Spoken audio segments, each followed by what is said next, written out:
we're going to be talking about how to identify and improve inefficient safety processes. Today, we have Erich Fruchtnicht, Amy Haberman, and Carla Lobeck here, and we will be just kind of going over this topic, talking about how you can identify things that aren't working too well, actually get those implemented and ideas developed. This is something that came about just from this topic that's been recurring over a course of several previous webinars, just reflecting on the safety community's lack of time overall, especially on site, and processes that normally may be conducted in person suddenly needing to go remote. Just figuring out how we can improve those things. Time is a lot more valuable with COVID putting pressure on everyone. So looking forward to exploring this with our panelists today. Before we get started, just a quick note to everybody that Zoom webinar has a great feature called the Q&A feature. You can go in and drop your questions there. It's easier to have them show up for us to review towards the end of the webinar when we have our live Q&A. They don't get lost as easily as they would in the chat. And also you can thumbs up the questions you're interested in. So that way we know what's most interesting to you all, so we can address those with higher priority. And also there is the ability for you to respond to each other's questions. So if somebody posts something you're interested in, even if we're not talking about it, you can still have side conversations and just help to increase the spread of information that way. And without any further ado, we're going to go ahead and kick it over to our panelists to give a brief introduction and get started with our discussion. So Erich, would you like to kick us off? Sure. So my name is Erich Firschnik. I work at Texas A&M University as the Assistant Radiological Safety Officer and Senior Health Physicist. So my background is all kind of engineering and safety with nuclear and radiation approach. And I got into process improvement and efficiency considerations around 2012 when I first started working at the Texas A&M Health Science Center. And I worked for John Fellers, whom some of you may know. And we had a small team. So our EHS office was small. We had 5, depending on the time, we had between 4 and 6 kind of central office folks, and then 4-ish site safety officers kind of dispersed all throughout Texas. And so with a very large amount of square footage to cover for a small number of people we were sort of forced to investigate ways to leverage ourselves to be more effective and efficient with the resources we had. So that really created sort of they say, what is it? A necessity is the mother of invention. So that sort of pushed us to find ways to improve what we were doing to be more streamlined. And that created kind of this exciting environment because my boss, John Fellers, was interested in process improvement, and his boss, Dr. Clay Hanks, was interested in process improvement for the same reasons. We wanted to leverage ourselves and be sure we were effectively using our time. And so we were encouraged to investigate maybe learning a new computer code that we could write a little script or application that would help. We were encouraged to investigate new tools, be they technology related, as in computers and iPads, or detection equipment. But we were encouraged to go find ways that with maybe a small investment of either time or money, we could reap some kind of return that would help us be better at serving our campuses. So that led to some mobile application things we did with both inspections, with rolling information out to campus for emergency procedures or communication. That led to some internal work where we had automated reports and risk inspections and all these other things that were gradually, we did one, got some success, rolled that into the next one, rolled it into the next one, and just built up some momentum to where eventually our whole team was always on the lookout for, we've always done it this way. Maybe we shouldn't be. And what could we do better? How could we do it better? Is there something that we're bored that we could find a way to make a computer do the boring part? And that just really created this cool place to work of always looking for continual improvement. Along the way, we were able to win some awards, which I talked about a little bit about later when we get into some of the questions that we'll be looking at as a panel, how those can help you as an EHS person get some reputational benefit, and how that can get you some political capital. And there's great ways to kind of leverage some of these, maybe not specifically EHS topics, into things that can benefit you. So then Texas A&M merged with the Health Science Center, and now in a much larger team, we're serving a vastly larger campus. We're still very interested in process improvement and being efficient, because everybody's budget is tight, especially now. Everybody's budget is tight. So we need to find ways to use the tools we've got, or find, again, that small investment of time or money to get the big return. And it's just been a great experience over these last, gosh, it's 2021, 9 years now, to dig into this process improvement and efficiency stuff. And it's been great working at both Texas A&M and Texas A&M Health Science Center, because the leadership there has always been interested in how to be better stewards of our tax dollars. And so just this drive to continue to push for better is a great place to be. And I've enjoyed that whole process. Great, thank you. And Amy, would you like to go next? Sure. My name is Amy Haberman, and I'm currently the Assistant Director for Continuous Improvement at the University of Florida. Prior to that, I spent 15 years in environmental health and safety. I have my degree in environmental health and safety, and worked my way up, progressively through my career. My most recent position in EH&S was the Director of Safety for the College of Engineering at the University of Florida, and I see go Gators, so thanks, Audra. And I did that for 6.5 years. And the main reason that I was brought in as an embedded safety professional was because our administration saw that Central EH&S was not able to provide the level of service that our engineering college was looking for. And ultimately that becomes about improving the processes, right? So when you learn about process improvement, one of the main focuses you want to consider is your customer experience. And so I always put myself in faculty and students' shoes. That was really how I tried to see the world, was through their eyes. And I also think that even though I didn't have like a formal introduction to process improvement until I took this job. So I made a really strong case for how my skills in EH&S actually applied to process improvement in all administrative areas.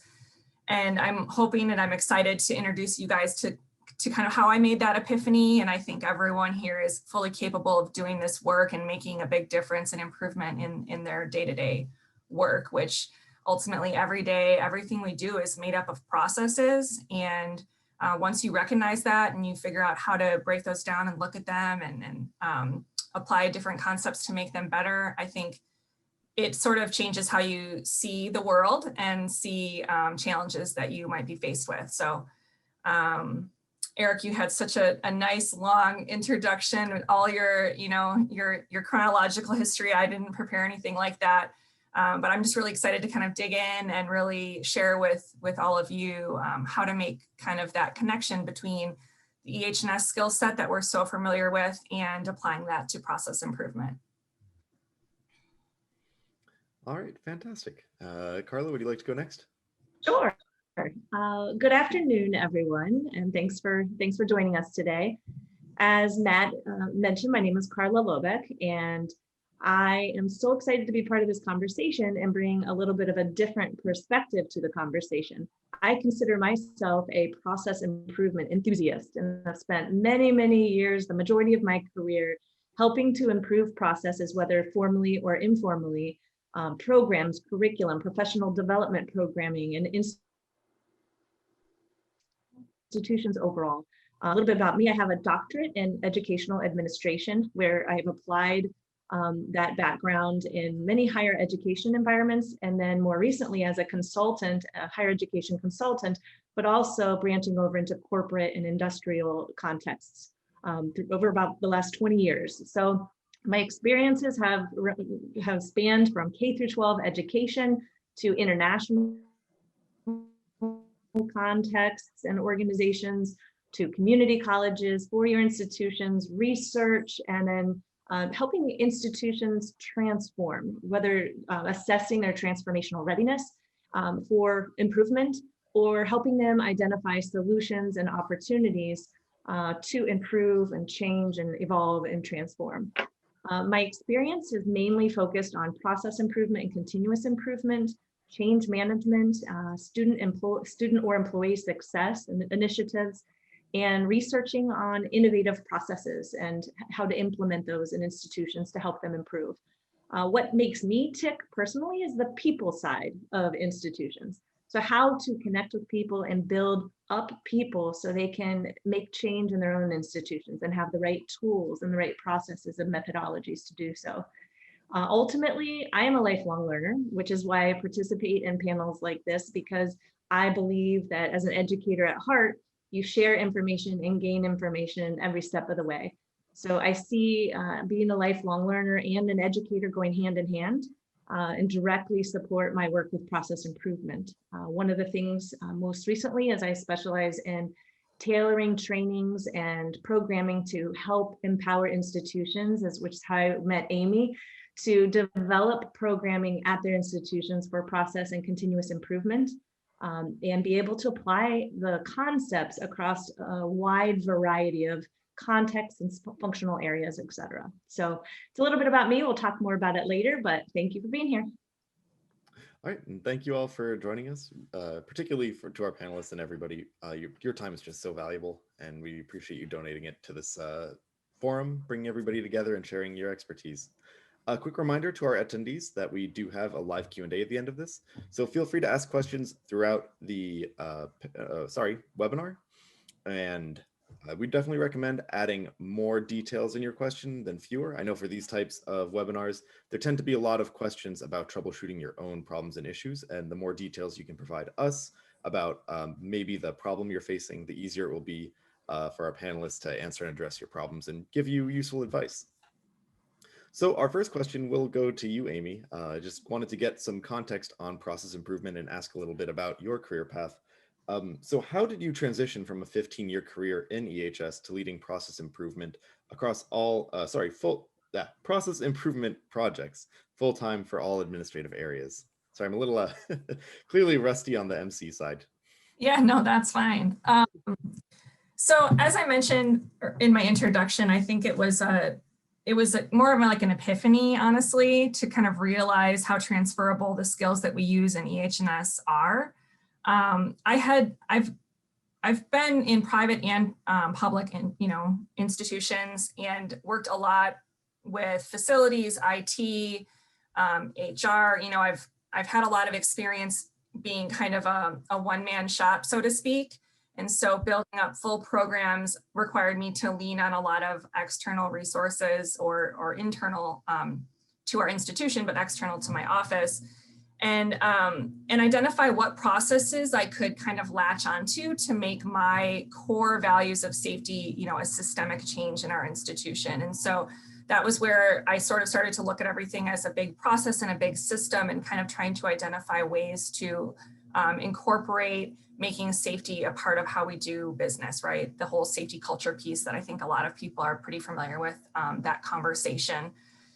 And the more I did that type of work, I got, engaged in more operational type projects, and I started to kind of elevate my exposure on campus. And ultimately, I was kind of starting to just take a look at what would be the next best step for me in my career.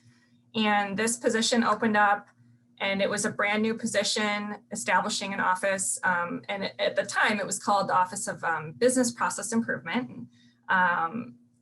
And it was under the CFO division.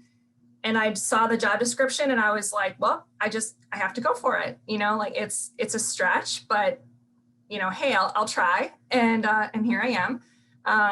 And really, I think the reason it's been such an easy transition has been for a few reasons. And one, as Karla mentioned, is the people side of things, and those relationships and just the empathy that you give people, that you want to make their day-to-day lives easier, and you want to improve how they do the work. You want to alleviate frustrations and make things more efficient. Really, if you believe that, it's going to exude itself in your work, and people are going to trust you, and they're going to want to work with you. And so that was really the first step in towards success of our program. Creating partnerships with folks to engage in specific projects has been really helpful as well. But the thing that I'm really excited to share with everyone is, because I think it clicks for EH&S folks, and I shared it with Erich earlier this week, and I was like, does this make sense to you? And he was like, yes, absolutely. And I've sort of realized it over the course of the last 2 years as I've learned more formal process improvement methodologies. So I've done Lean Six Sigma, yellow belt, green belt. I've taken additional external trainings. And the more I was exposed to those methodologies, the more I realized that what I've already learned in my environmental health and safety career is completely applicable. And it's basically just called something else, right? So what's the most basic thing we do as EH&S professionals? We identify and control the hazards, right? Like that's, for me, whenever I'm interacting with researchers, I always try to make the message as simple as possible. And that was always what I was preaching, like know your research and know the hazards and we can go from there, right? So identifying and controlling the hazards in my mind is really analogous to identifying bad processes and making them better. We're going to talk more about, how do you really identify a bad process? But I think you guys are more adept at that than you probably realize. But once you identify those bad processes, I think you can apply the hierarchy of controls, which we are already super familiar with. I had it on my whiteboard. I don't think you guys can see behind me, but I had the hierarchy of controls pyramid on my whiteboard, and I want to just stretch this analogy a little bit further for everyone. But what do we start with? Let's eliminate the hazard. Okay, let's apply that to processes. Do we have to do this work? Why are we doing this, right? Use those root cause analysis skills that we've learned too to get to the root of why are we doing this process? Maybe we don't need to do it anymore. Maybe it's a legacy process. Maybe, it's outdated. We're not meeting our objective with the work. So maybe we just eliminate it, right?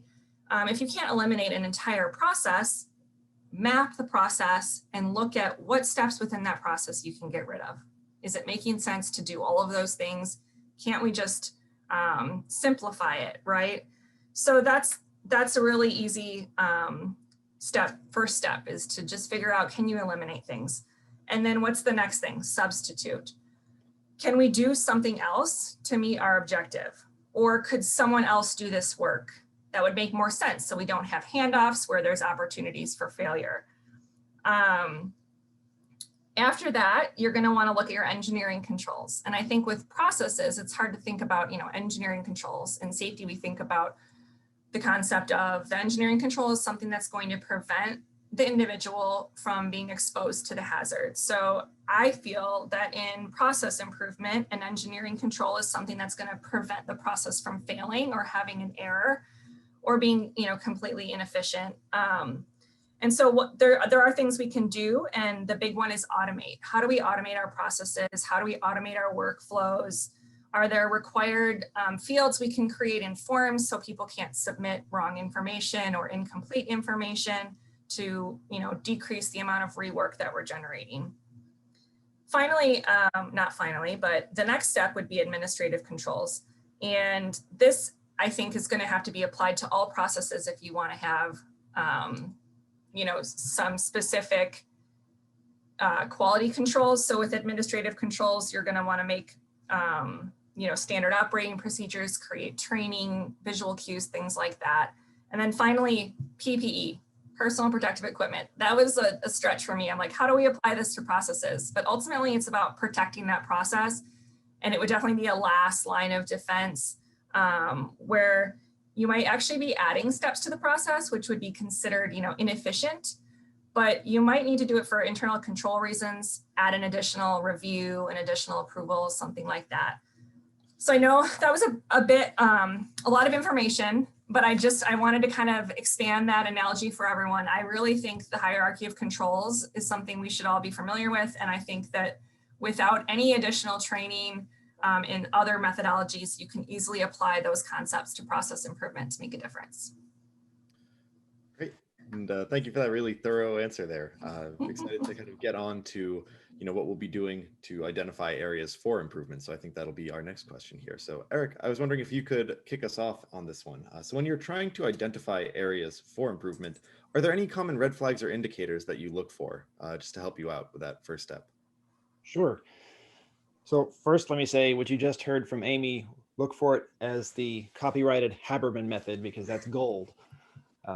In looking to identify my red flags or indicators where I start to zoom in on maybe there's something here to fix, the big one is morale. If somebody is frustrated, if when it comes time to do a certain scheduled process, the general response is, ugh, or you have to really struggle to get people to do it or give you feedback on it.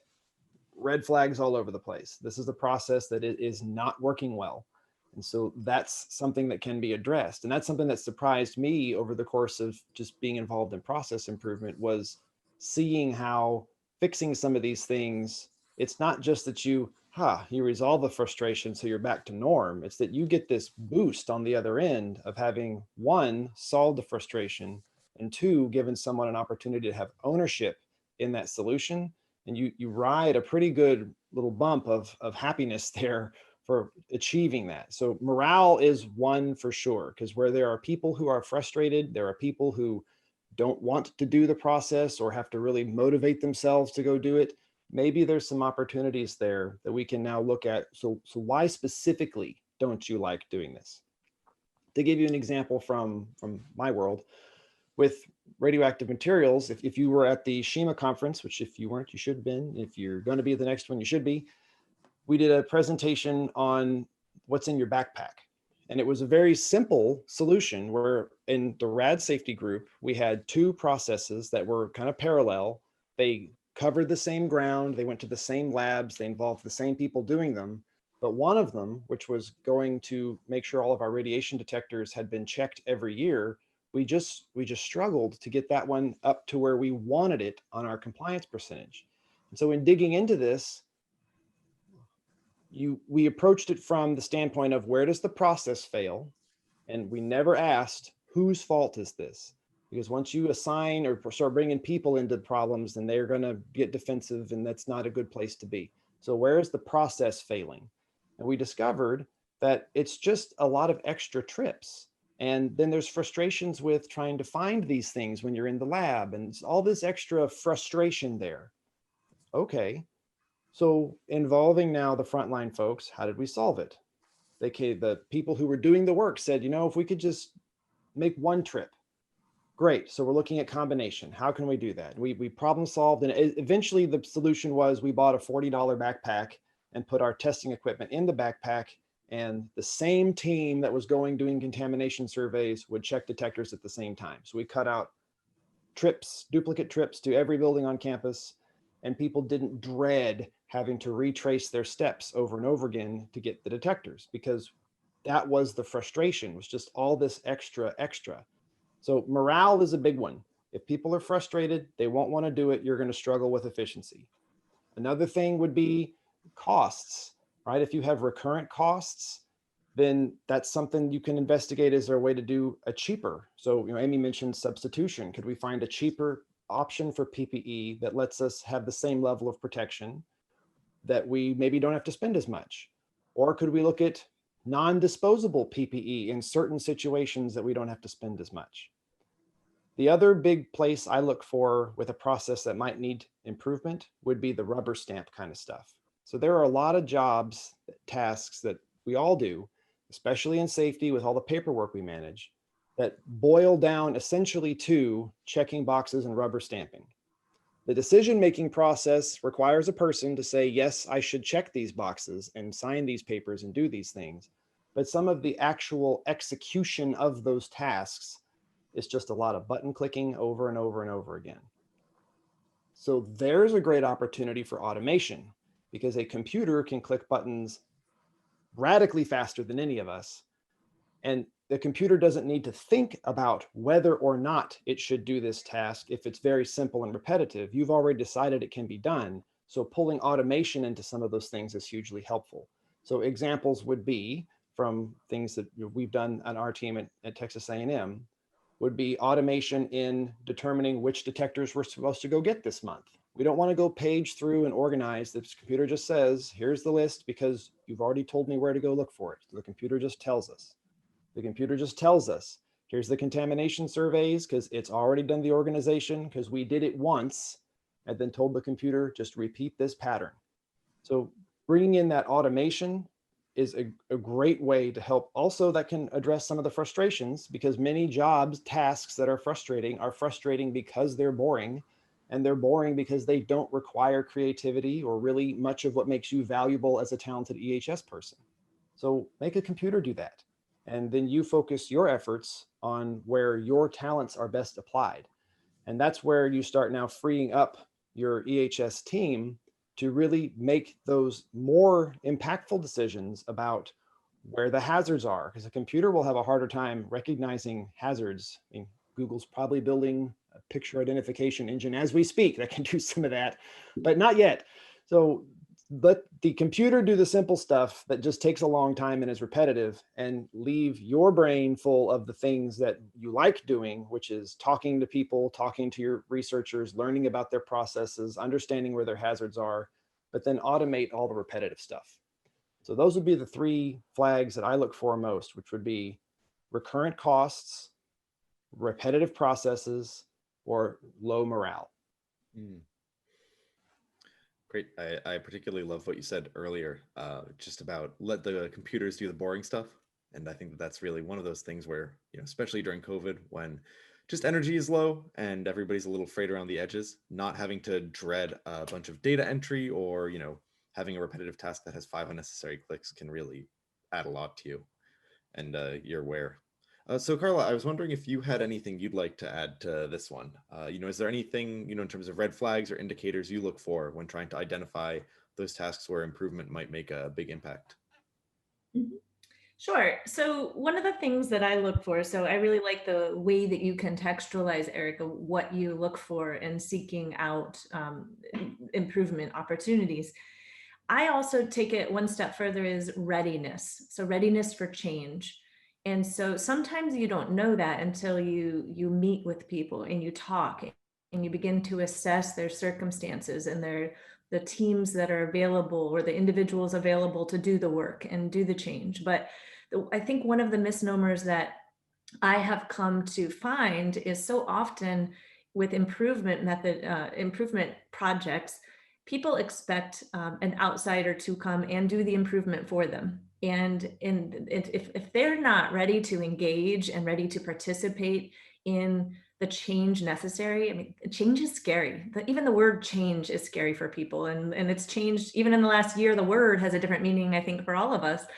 And so really getting to the root of what is desired, what are the hopes and expectations from engaging in improvement initiatives, and assessing what that readiness is, identifying where those gaps might be in terms of readiness, and then helping either those individuals or the department team, whatever it might be, helping them overcome the barriers that are identified, or helping to engage them in some of those areas, like you said. How do we build morale to get people on board? How do we identify the gaps that exist to even start thinking about improvement and applying methodologies to get to the bottom of process improvement? And Amy, was there anything you'd like to add to that particular one about red flags and indicators? So I actually provided a handout. I think that it's available on the webinar website, that a really traditional lean methodology that we use to look for what they call waste in a process. The acronym is downtime, and that really expands on each of those concepts, looking for defects, overproduction, waiting. Not utilizing people's talent is one, which I think is what Erich's talking about with that, creativity point. Lots of transportation and motion, inventory, excess processing, et cetera. So there's some really good examples, and then what we call countermeasures to improve those in that handout that I provided. Great, and that handout is available for download on the webinar landing page. It's just like Amy mentioned, labeled downtime plus A, I believe. Mm-hmm. So, Karla, the next question I have is for you. So process improvement is rarely an overnight process. How do you prevent different stakeholders from checking out partway through? So as I was mentioning, process improvement has a lot to do with people and the people side of the change that we desire, as well as the processes themselves. And so if you have to look at it as a marathon and not a sprint, although I think process improvement is made up often of a bunch of little sprints.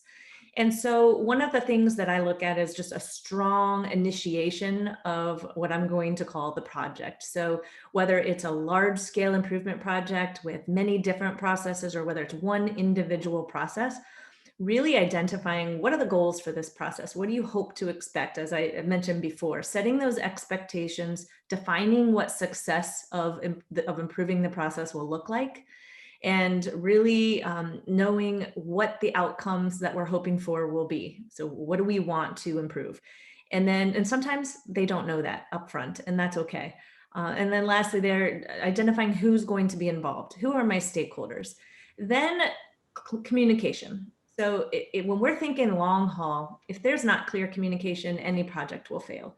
And so first of all, planning how you will communicate.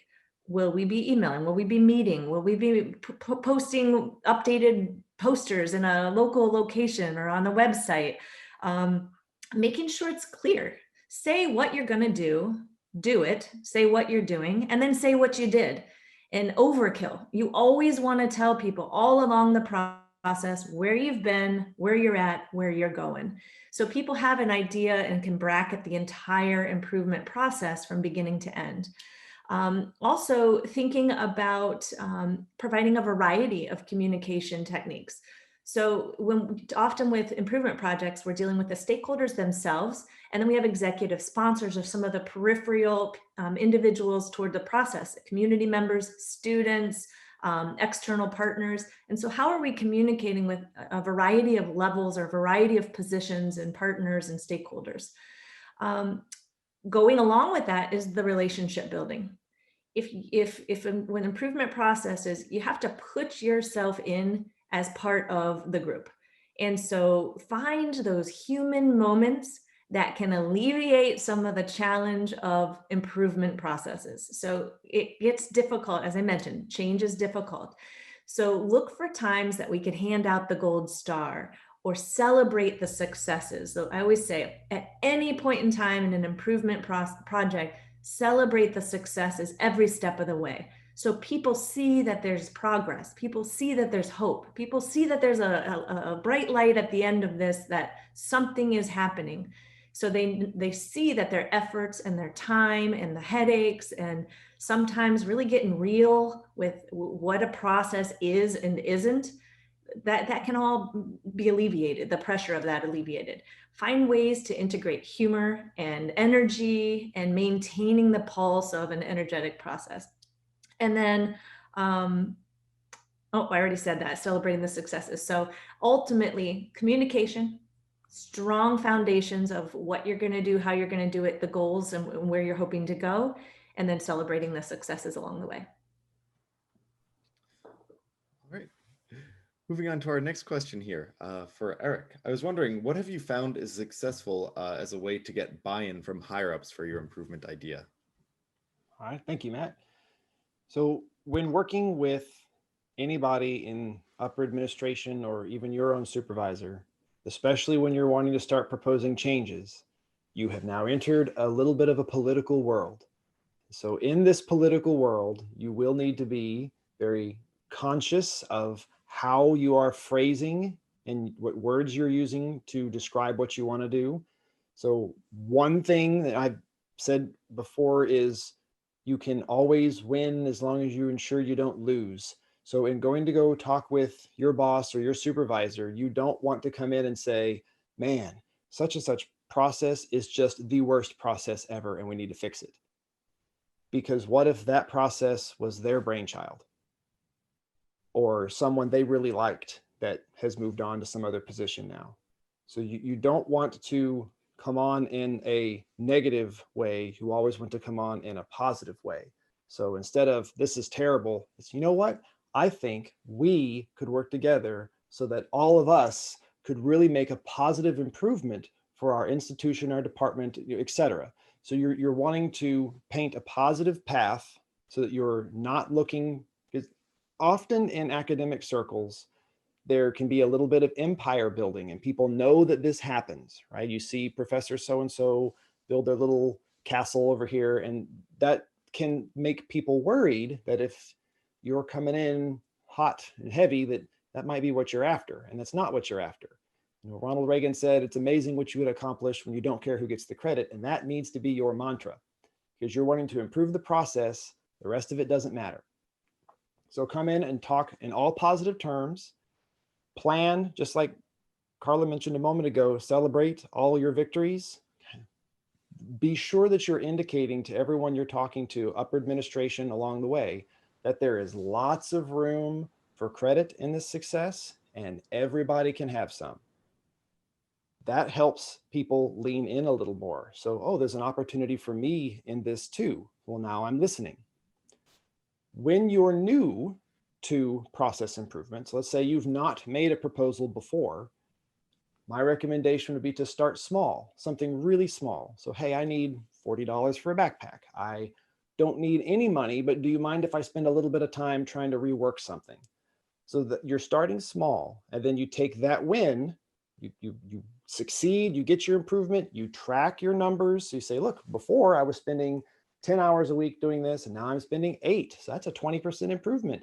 Thank you so much for giving me the opportunity to work on this. You take that 20% improvement, and a little bit later you come back and say, hey, remember how we worked together and got that little bit of improvement on that process? What if we did that again on this other thing? So you slowly start snowballing. And then that builds this pedigree for you in the mind of those administrators, the people who are deciding where these very limited resources at your institution are going to go.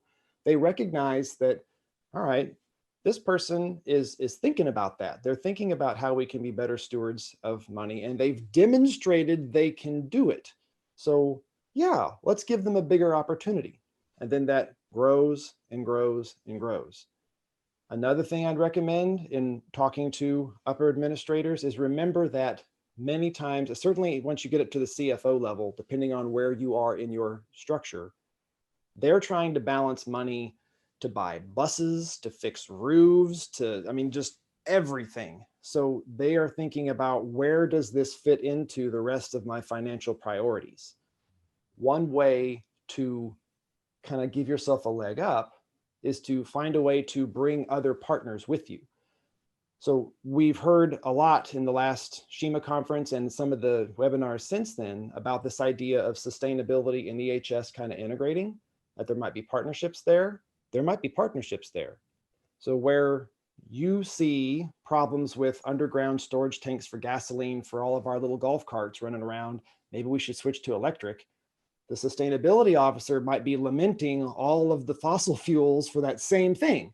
And so then by talking to people, Carla mentioned readiness for change, finding out who in your group, in your team beyond EHS might be looking for opportunities to make improvements, you can get some allies. Because then multiple people are saying, look, we could get accolades for sustainability. We could not have to spend money on digging up USTs once they leak, because they will.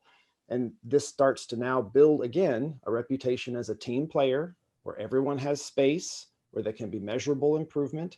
And then you build a relationship with those administrators with this reputation that you gradually build.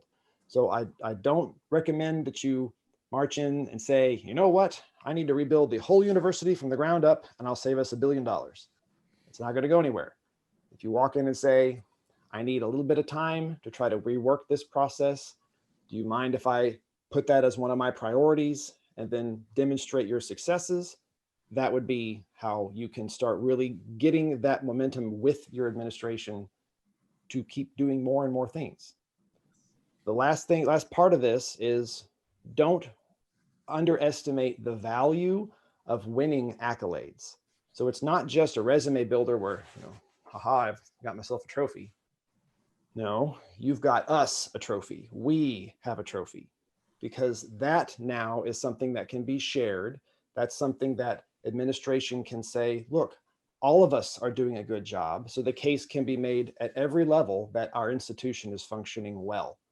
So in one of the process improvement efforts we undertook at the Health Science Center, we just kept leveraging what we were doing for safety innovation, for business process innovation, and we tried to go for a NACUBO Innovation Award, which, if you're not familiar with NACUBO, that's the University CFO group. That's their professional society. Eric, could you please wrap this one up soon? Got a Sure. couple other questions to get to. Thank you. So in making that effort, when we were able to pull that home for our institution, our CFO now is able to, with a little bit of his extra, look how good we did, that again paved the way for more opportunities to find more processes to improve. So it's starting small, it's building a reputation, it's building a relationship, and then it's just snowballing all the way through. All right, great. So we are blazing through our time here. I have time for a few more questions before we move on to the Q&A. Just wanted to thank the folks who have already gone over there and asked their questions. Just like to remind all of our attendees that we do have a Q&A functionality over in your Zoom webinar control panel. That makes it very easy for you to respond to each other's questions, for us to address the things you're interested in. And again, frequently these questions do have just benefit from having a lot of detail. It makes it easier for our panelists to know more about your situation and provide better advice. So the more detail, the better there. And we'll probably have time for 2 more questions before we move on. So Amy, the next question is coming to you. I was wondering, what are some of the most common places in a safety program where improvable inefficiencies may be present?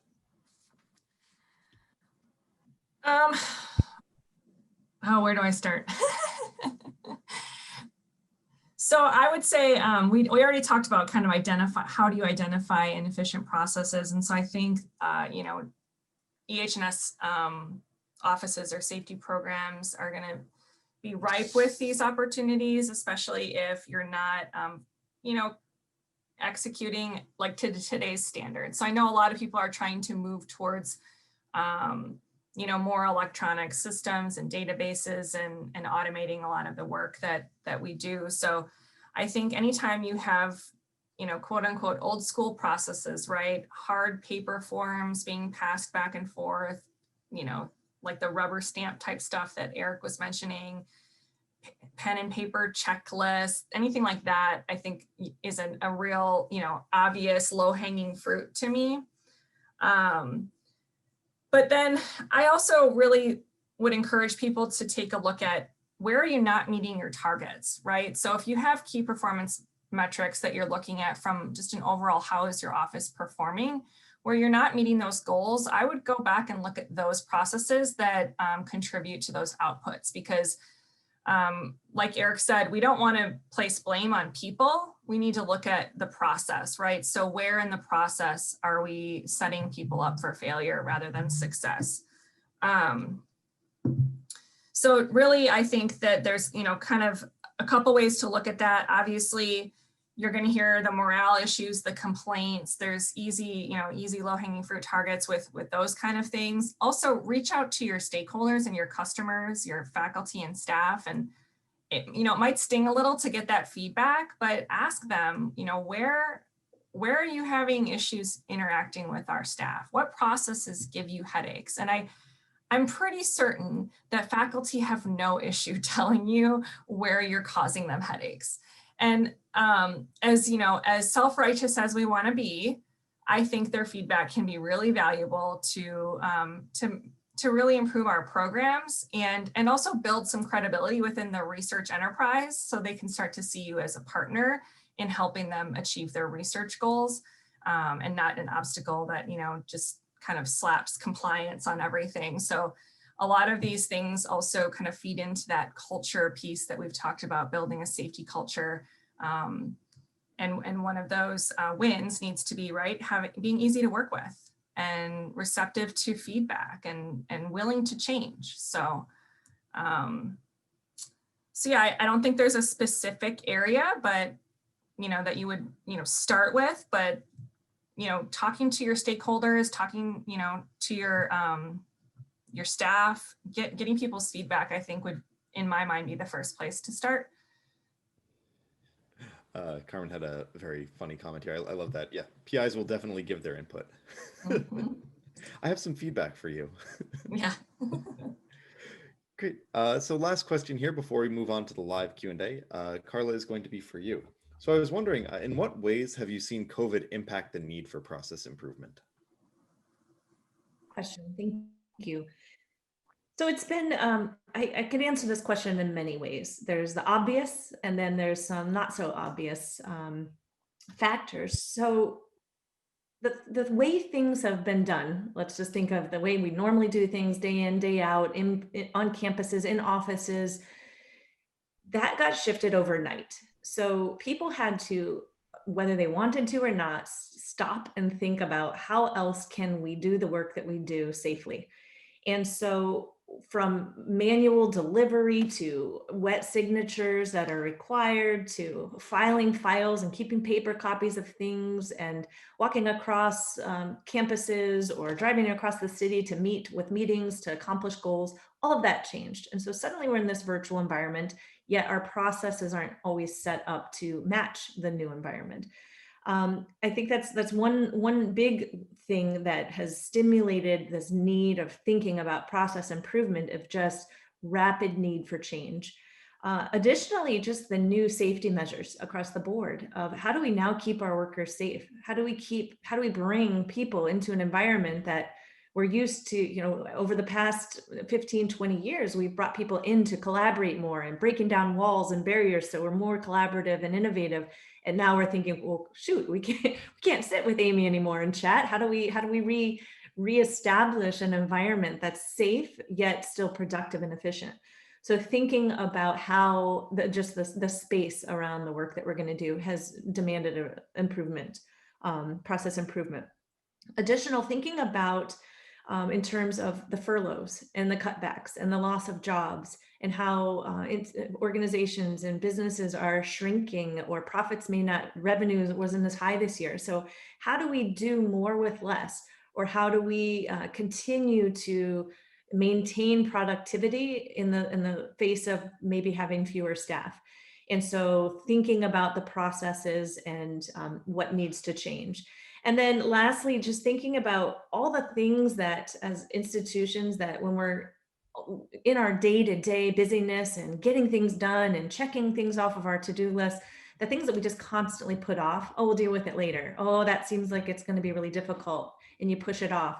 And suddenly they had to be faced. So those back burner items are suddenly in the middle of the focus. And so all of those factors, I think, in addition to many that I'm not discussing because of time, have really called upon the process improvement into focus and thinking about how do we continue to produce good work, quality work, and get rid of as Amy said, the waste and the inefficiencies so we can continue to be productive at what we do. Yeah, that's such a great point. I think that when COVID started, it really just took all the things on the back burner and put them on a conveyor belt and said, here you go. These are major problems now. Good luck. There's also a respiratory viral pandemic going on. So the need is so great right now. So thank you for addressing that. Before we move on to our live Q&A, just going to do a quick plug for our upcoming webinars.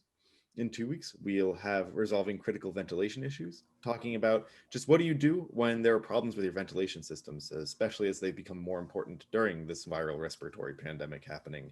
After that, talking about how emergency management has changed and how you can do that during an ongoing emergency. And our newest webinar will be talking about fit testing and the ways that COVID has placed new stresses on that particular aspect of safety. Now, in addition, these are the EHS community connection webinars. We rely very heavily on you, our community, to keep these going. And we have, really remarkable people in the community here, like our panelists who are donating their time to keep these happening, but they don't happen without your support. So please let us know what topics you're most interested in seeing coming up so we can keep giving you topics that you're interested in. And also whether you'd be interested in participating as a panelist on one of these, or if you have a colleague who might be a good fit. Definitely having panelists is one of the biggest limiting factors in keeping these going forwards.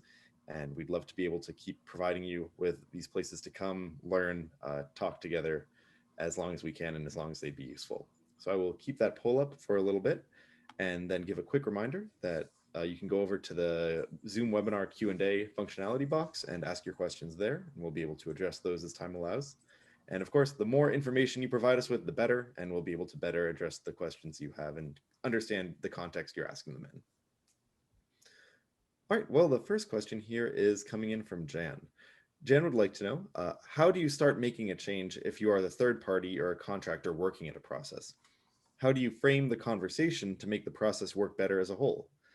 Jan is a contractor with the Army, and as a contractor, she is hired to help individual Army bases update and collect information on occupational hazards. However, this doesn't solve the problem. It just feels more like putting a Band-Aid on the problem rather than really, it sounds like, getting to the source. So if anybody would like to sort of jump in there and maybe start exploring how you may be able to, as a third party, kind of navigate that element of process improvement. I guess I'll take a stab at that. And I don't know if this context works for you, Jan, but I might try to identify where changing the process would allow your organization to provide better service to the institution or the location that you're serving. So I guess I would frame it that way, because ultimately they're paying for, for a service. And if you can improve the output or what they're paying for, I think they'd be more willing to listen. So I'd like to add to that also. I think I'm going to say it the broad term, but kind of creating a business case for it. So illuminating what it is that you think you could do or support or provide, and mapping out what some potential intangible and tangible benefits might be. So what would be the result if they took these actions, and what would that entail? And so painting that picture for them so they don't have to do that themselves oftentimes opens up that conversation a little easier. Yeah, if you can include some kind of dollar signs, either for what it'll cost to do or the benefit they might win, that usually gets the attention of people who are paying for stuff. Just from a communication perspective, being able to go to them and say, I'd like to help you make the best decision for you. I'm not going to make that, but here are the options I can provide you with. Sometimes help to do that nonviolent communication that can stop people from getting defensive about realizing that the task they ask you to do initially may not actually be the best way to do it. Great. And moving on here to our next question from Hans. Hans is asking, within academic organizations, what people or processes have you used to establish an attitude or culture of improving processes in your organizations? Organizations become protective against change unless they are real stakeholders with a shared purpose. And Hans would like to know how to quick step this process, or maybe better stated, how to efficiently develop it, since a few questions or answers have been provided since he initially asked it. I just want to touch on one thing Karla and I are working on together, actually. We're developing a continuous improvement certificate for all of our campus. So it's going through our HR training and organizational development office with content that we are developing to make it accessible and available to everyone on campus, and just sort of empower them, give them some baseline tools to start to think critically about the work that they do. And then also make them aware of the services of my office and kind of how to engage in a formal continuous improvement project. But I think just like safety, you want to, start with education and creating the awareness and the why behind what, an effort like this. I think if you start small again, somebody somewhere is frustrated with some process. I'm absolutely certain. So if you find that person and can understand where in the process their frustration exists, and then again demonstrate how there could be savings here, improved compliance, whatever it is, whatever metric you're going for, but that information, then you can start building allies toward, I think we could make this better. I think we could all benefit. And then you just start there. You get one win and you go for the next one. That's exactly it. What's in it for them? Paint that picture clear. All right, fantastic. So we are almost at our 4 p.m. Eastern end time. There is one more question. So we do frequently go over. If any of you need to hop off for any reason, by all means, feel free. And we sincerely appreciate the time and effort that you've put into preparing for this and being present. I know that time is just at a huge premium right now. So thank you so much. And if you're able to stay on just for this last one, we'd be happy to have you. Great. So the last question here we have is from Audra.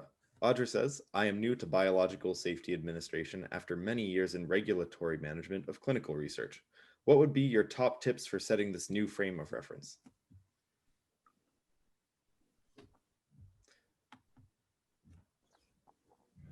and I'm just gonna jump in here to give everybody a little bit of extra time to think. But one of the things that I love about these webinars is it's not a place for everybody to have all the answers. You know, this is really about providing a forum for everybody to come together and just talk and crosstalk. And our panelists don't know everything there is to know about everything. So if anybody in our audience here has some familiarity with going from biological safety administration to, being new to biological safety administration, feel free to chime in, you know, share information, connect. I think that's where the real strength of these webinars comes into play. I would put in a plug here for what Amy said at the beginning about applying that hierarchy of, you know, administrative controls, engineering controls, because those processes, regulatory compliance has processes, biological safety has processes. So it's the same kind of idea where, again, I appreciate Amy's comments about how EHS, you are prepared to start looking for process improvement. So it's the same deal. You look for where there are frustrations or bottlenecks, and it's a different type of process. It's different people involved, but the methodology you use to think about it already should port over from your previous experience. And it's something I think you could do. And Erich, to jump on that, I think regardless of the focus of the work that you're doing, whether it be regulatory management or biological safety, I think if you approach improvement in a systematic way and think about looking at what are you doing and how are you doing it, and you could be you or could be others in the workplace, and then why are you doing it the way that you're doing it, and then how do you want it to be, and just systematically approaching and breaking it down into the work that's being done will help you begin to get more granular.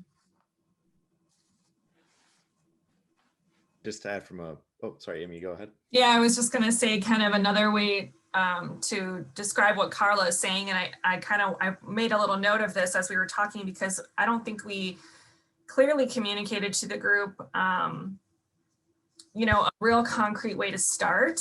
And I mean, this is my opinion, but I think one of the best places to start is mapping the current process, so you can visualize how the work is flowing, and you'll be able to see, you know, how many people are involved, how many steps there are. You can start to put some data to the process, how, you know, how long does it take to do the process, et cetera.